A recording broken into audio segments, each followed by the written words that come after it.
BJP గెలిచిన 8 సీట్లల్లో 7 సీట్లు BRS తన ఉనికిని తన డిపాజిట్లను కోల్పోవడం ద్వారా బీజేపీని గెలిపించింది. ఈరోజు పోతూ పోతూ చస్తూ ఇవాళ బీజేపీని గెలిపించే ప్రయత్నం ఈ రాష్ట్రంలో బీఆర్ఎస్ చేసింది. చంద్రశేఖరరావు, హరీష్, కేటీఆర్ చేసిండ్రు. మొన్న జరిగిన శాసనసభ ఎన్నికల్లో 39 ఎమ్మెల్యే స్థానాలలో బీఆర్ఎస్ గెలవడం జరిగింది. ఈ ఎన్నికల్లో 119లో కేవలం 3 సీట్లలోనే మెజారిటీ వచ్చింది బీఆర్ఎస్. అది సిరిసిల్ల, సిద్దిపేట, గజ్వేల్. అంటే ఈ రాష్ట్రంలో బీఆర్ఎస్ నాయకుల యొక్క ఆత్మగౌరవాన్ని, బీఆర్ఎస్ యొక్క శాసనసభ్యుల ఆత్మగౌరవాన్ని బీజేపీకి కేసీఆర్, కేటీఆర్, హరీష్ రావు తాకట్టు పెట్టిండ్రు. పూర్తిగా ఓట్ల బదలాయింపు, పూర్తిగా ఎన్నికల ఫలితాలను బీజేపీకి అనుకూలంగా మార్చి ఈరోజు కేసీఆర్ కుటుంబము రాజకీయ అరాచకానికి పాల్పడ్డారు. ఇది తెలంగాణ సమాజం అంతా గమనించాలి. ప్రజాస్వామికవాదులు, సెక్యులర్ ఫోర్సెస్ అందరూ కూడా ఈరోజు ఈ అంశాన్ని గమనించాలి అని చెప్పి కాంగ్రెస్ పార్టీ కోరుతున్నది. ఈ రకంగా ఈ తెలంగాణ రాష్ట్రంలో తనంతల తానే అంతర్ధానం అయిపోయి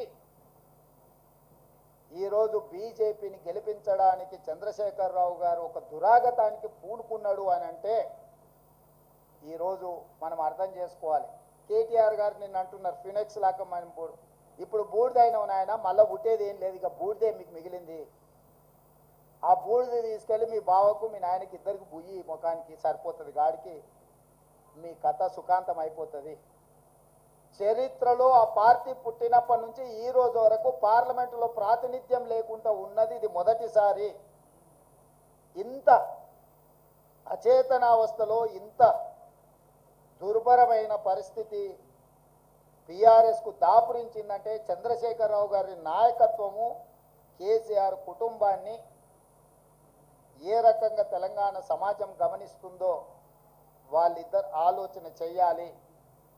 అందుకే ఈ 6 నెలల్లో మా పార్టీ మీద, మా ప్రభుత్వం మీద, మా నాయకత్వం మీద, మా నాయకుల మీద, ఢిల్లీలో ఉండే అధిష్టానం మీద వాళ్ళు ఎన్నో రకాల ఆరోపణలు చేసింది. ఈ ఆరోపణల నేపథ్యంలో బీఆర్ఎస్కు ఒక గుండు సున్నా ఇచ్చారు తెలంగాణ ప్రజలు. ఇప్పటికైనా చంద్రశేఖరరావు గారు, హరీష్ రావు గారు, తారక రామారావు గారు ఆలోచన చేయాలి. ప్రజలు ఎన్నుకున్న ప్రభుత్వాన్ని 100 రోజులు పూర్తి కాకముందే కోట్లాది శాపనార్థాలు పెట్టడం ద్వారా ఈ ప్రభుత్వాన్ని అస్థిరపరచాలన్న ఆలోచనతో, ఈ ప్రభుత్వాన్ని పడగొట్టాలన్న కుట్రలతో వ్యవహరిస్తే ప్రజలు పూర్తిగా బీఆర్ఎస్ను తిరస్కరించడం జరిగింది. ఇప్పటికైనా ప్రధాన ప్రతిపక్ష నాయకుడిగా రాష్ట్ర అవతరణ దినోత్సవాలలో కూడా పాల్గొనకుండా ఏవో చిల్లర మల్లర కారణాలు చూపించడం ద్వారా మీరు ప్రజాస్వామిక వ్యవస్థనే అవమానించే విధంగా వ్యవహరించిన తీరు ప్రజలు గమనిస్తున్నారు. అందుకే బీఆర్ఎస్ నాయకులకు, కేసీఆర్ కుటుంబానికి నేను సూచన చేస్తున్నా, మీ వ్యవహార శైలిని మార్చుకోండి. ప్రతిపక్షంగా సహేతుకమైన సలహాలు, సూచనలు ఇవ్వండి. ప్రజల సమస్యలను పరిష్కరించడానికి సహకరించండి. మీ కుటుంబ స్వార్థం కోసమో, మీ పార్టీ మనుగడ కోసమో, లేకపోతే మీరు అక్రమంగా సంపాదించుకున్న ఆస్తులను కాపాడుకోవడానికో మీరు చేస్తున్న ప్రయత్నాలు ప్రజలు గమనిస్తున్నారు. కాబట్టి దయచేసి చంద్రశేఖరరావు గారు ప్రధాన ప్రతిపక్ష నాయకుడిగా మీ బాధ్యతను నిర్వహించండి. హరీష్ రావు గారు, మీరు ఆత్మహత్య చేసుకోవడం ద్వారా కాంగ్రెస్ పార్టీని ఓడించినామని మీరు అనుకుంటుండ్రేమో. మీరు ఆత్మాహుతి దళాలుగా మారి కాంగ్రెస్ పార్టీని దెబ్బతీయాలన్న ఆలోచన ఏదైతే చేస్తుండ్రో ఇది చివరికి మీ ఉనికి, మీ మనుగడ ఈ రాష్ట్రంలో, ఈ దేశంలో లేకుండా, చట్టసభలలో లేకుండా కనుమరుగైపోతారు, కాలగర్భంలో కలిసిపోతారు. ఇట్లాంటి కుట్రలను, కుతంత్రాలను తెలంగాణ సమాజం గమనిస్తుంది. గమనించవలసిందిగా నేను కోరుకుంటున్నాను తెలంగాణ రాజకీయాల్లో. అదేవిధంగా కేంద్ర రాజకీయాల దగ్గరికి వస్తేనే కేంద్రంలో 2014లో Bharatiya Janata party election manifesto మీద 10 మంది నాయకుల ఫోటోలు పెట్టి ఓట్లు అడిగింది. 2019లో 3-4 నాయకుల ఫోటోలు పెట్టి ఓట్లు అడిగిండ్రు. భారతీయ జనతా పార్టీ విధానం మీద, భారతీయ జనతా పార్టీ సిద్ధాంతాల మీద, భారతీయ జనతా పార్టీ ఎన్నికల మేనిఫెస్టో మీద 2014, 2019 ఎన్నికలు జరిగినాయి. ఒకసారి 2014లో 273 సీట్లు వచ్చినాయి, 2019లో 303 సీట్లు వచ్చినాయి. అంటే సంపూర్ణమైన మెజారిటీ భారతీయ జనతా పార్టీకి ఆనాడు దేశ ప్రజలు ఇవ్వడం జరిగింది. 2024 పార్లమెంట్ ఎన్నికల్లో పార్టీని పక్కన పెట్టిండ్రు, సమిష్టి నాయకత్వాన్ని పక్కన పెట్టిండ్రు. మోడీ గ్యారెంటీ అని చెప్పి ఏక వ్యక్తి నాయకత్వంలో ఒకే ఒక వ్యక్తి, అది మోడీ గ్యారెంటీ అని చెప్పి ప్రజల దగ్గరికి వెళ్ళారు. మోడీ గ్యారెంటీ మీదనే మొత్తం ఎన్డీఏ కూటమి యొక్క ఎన్నికల ప్రచార సరళిని నడిపించిండ్రు. 303 సీట్లున్న ఎన్డీఏ బీజేపీ 240 సీట్లకు పడిపోయింది. అంటే మోడీ గ్యారెంటీని ఈ దేశ ప్రజలు తిరస్కరించిండ్రు. మోడీ గ్యారెంటీకి ఉన్న వారంటీ అయిపోయింది. ఇక మోడీ కాలం చెల్లిపోయిండు అని చెప్పి దేశ ప్రజలు తీర్పిచ్చిండ్రు. దానికి సంబంధించి ఈ ఎన్నికల్లో బీజేపీకి ఎన్డీఏకు 42.9% ఓట్లు వస్తే ఇండియా కూటమికి 41.1% ఓట్లు వచ్చినాయి. దాదాపుగా సరి సమానంగా ఓట్ల శాతం వచ్చింది. సీట్లు కూడా దాదాపుగా పోటీ పడే విధంగా రావడం జరిగింది. జాతీయ రాజకీయాలలో నా విశ్లేషణ, నా డిమాండ్ ఒక్కటే. మోడీ గ్యారెంటీ మీద ఎన్నికలకు వెళ్ళిన భారతీయ జనతా పార్టీ మోడీ గ్యారెంటీని ప్రజలు తిరస్కరించారు. మోడీ గ్యారెంటీకి ఉన్న వారంటీ పూర్తయిపోయింది, కాలం చెల్లిపోయింది. కాబట్టి ఈ దేశ ప్రజలు మోడీ గారిని తిరస్కరించారు. తక్షణమే నరేంద్ర మోడీ గారు ప్రధానమంత్రి పదవికి రాజీనామా చేసి మళ్ళీ ప్రధానమంత్రి పదవి చేపట్టకూడదు.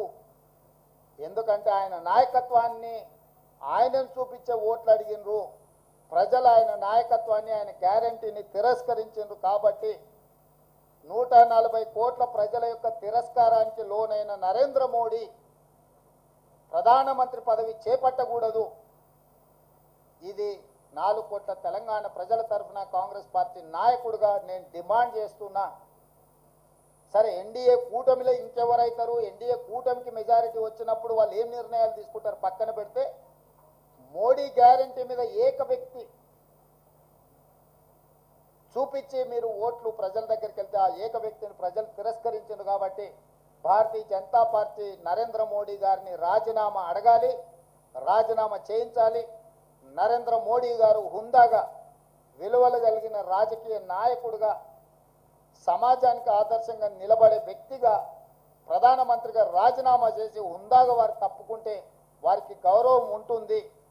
లేదు, నేను ఇట్లనే ప్రధానమంత్రికి కొనసాగుతా, 3వసారి ప్రమాణ స్వీకారం చేస్తా, కుట్రల కుతంత్రాలకు నేను తెరలేపుతానని నరేంద్ర మోడీ గారు అంటే వారు చెప్పుతున్న విలువలతో కూడుకున్న రాజకీయాలు చెప్పడానికే తప్ప పాటించడానికి లేదు అని చెప్పి ఈ దేశ ప్రజలు నరేంద్ర మోడీ గారిని తిరస్కరించబోతున్నారు. కాబట్టి భారతీయ జనతా పార్టీ ఇప్పటికైనా ఏక వ్యక్తి అదేవిధంగా అప్రజాస్వామికంగా వ్యవహరించే తీరును మానుకోవాలి.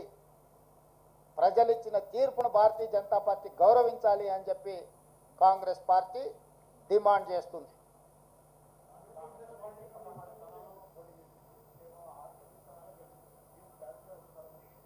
కాంగ్రెస్ పార్టీ 17 స్థానాలలో పోటీ చేసింది, 16 కాదు. 17 ఇట్లలో 8 సీట్లలో గెలిచినాము. ఫలితాలు అనుకూలంగా అనుకున్న దానికంటే ఎక్కువనే వచ్చినాయి. కానీ మేము ఎంతైతే కావాలనుకుంటున్నామో, మా అభిమానులు ఎంతైతే ఫలితాలు మాకు అనుకూలంగా ఉండాలనుకున్నారో ఆ స్థాయిలో లేవు. కాబట్టి ఇప్పటి వరకు 18 గంటలే పనిచేసినాం. ఇంకా ఒక 2 గంటలు అదనంగా పనిచేసి ప్రజల్ని మెప్పించడానికి, ప్రజా పాలన అందించడానికి మేము ప్రయత్నం చేస్తాం. మల్కాజ్గిరిలో సిట్టింగ్ స్థానము ఓడిపోయినాము. అదేవిధంగా అదే మల్కాజ్గిరిలో ఉన్న కంటోన్మెంట్ శాసనసభను ఈరోజు లేని సీటును మేము గెలుచుకోవడం జరిగింది. ఇవన్నీ కూడా ప్రజా తీర్పులో భాగము. ప్రజలు ఏ తీర్పు ఇచ్చినా శిరస వహించవలసిన బాధ్యత మా మీద ఉన్నది. అవును, ఓడిపోయింది. నిజమే కదా, నిజమే కదా. అవును, ముఖ్యమంత్రి రాష్ట్రానికి, జిల్లాకు కాదు. పిసిసి అధ్యక్షుడు కూడా రాష్ట్రానికి. రాష్ట్రంలో ఏ సీటు గెలిచినా ఏ సీటు ఓడినా అది నాదే బాధ్యత. ఈ పిసిసి అధ్యక్షుడిగా, రాష్ట్ర ముఖ్యమంత్రిగా రాష్ట్రం నలుమూలలో వచ్చే ఏ ఫలితాలైనా నేనే తీసుకోవాలి. ఈ విషయాన్ని మీరు హుజూరాబాద్ ఎన్నికలప్పుడు గుర్తు చేసిరు, హుజూర్ నగర్ ఎన్నికలప్పుడు గుర్తు చేసిండ్రు, నాగార్జున సాగర్ ఎన్నికలప్పుడు గుర్తు చేసిండ్రు, మునుగోడు ఎన్నికలప్పుడు కూడా గుర్తు చేసిండ్రు. ఇప్పుడు కూడా గెలుపు ఓటములు అన్నిటికీ నేనే బాధ్యుణ్ణి. ఇందులో ఓటమి ఒకరి ఖాతాలో రాసి గెలుపులు నా ఖాతాలో రాసుకునే తత్వం కానీ ఆలోచన కానీ నాకు లేదు. కాబట్టి ఇచ్చిన ఫలితాలు, వచ్చిన ఫలితాలు ఉగాది పచ్చడి లాంటివి. కొంత తీయగా ఉన్నది, కొంత చేదుగా ఉంది, కొంత పుల్లగా ఉంది. కాకపోతే ఓవరాల్గా పచ్చడి అనేది మంచిది. ఇప్పుడు వచ్చిన ఫలితాలను పిసిసి అధ్యక్షుడిగా, రాష్ట్ర ముఖ్యమంత్రిగా ఉగాది పచ్చడి లాగా నేను స్వీకరించదలుచుకున్నా.